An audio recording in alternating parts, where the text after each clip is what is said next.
it's time now for a look at the day's top business news with France 24 business editor Kate Moody. Hi, Kate. Hi, Brian. We're starting with a very real consequence of inflation, one near and dear to many of our hearts, perhaps. Heineken going to raise the price of beer. Yeah, it's really the perfect storm for the world's number 2 brewer, Brian. I know that face, don't I? Heineken saying it's going to be forced to increase the price of beer and cider, which it said, and that's because it's going to be compensating for what the CEO has described as vicious and off-the-charts inflation. Vicious and off-the-charts inflation. Now, the Dutch drinks giant said its net revenue had risen by about 11% to just under 22 billion euros last year, but it expects to be significantly impacted by inflation and supply chain pressures going forward. We will offset those input cost increases through pricing in absolute terms, warning that could lead to softer consumption or lower sales.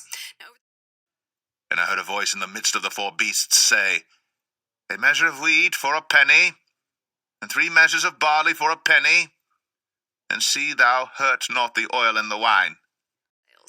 Now, over the past year, the price of barley has doubled, while the price of aluminum for cans is up by about 50%.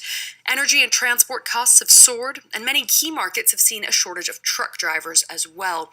That means that from start to finish, the process of brewing, bottling, and distributing beer is rising. It's not clear just how expensive Heineken brands will become for buyers.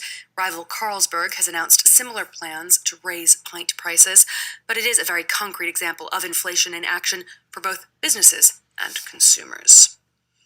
While consumer prices are rising at their fastest paces in decades in both Europe and the US, this Wednesday, the UK confirmed its inflation rate had accelerated to 5.5% in January compared to a year earlier.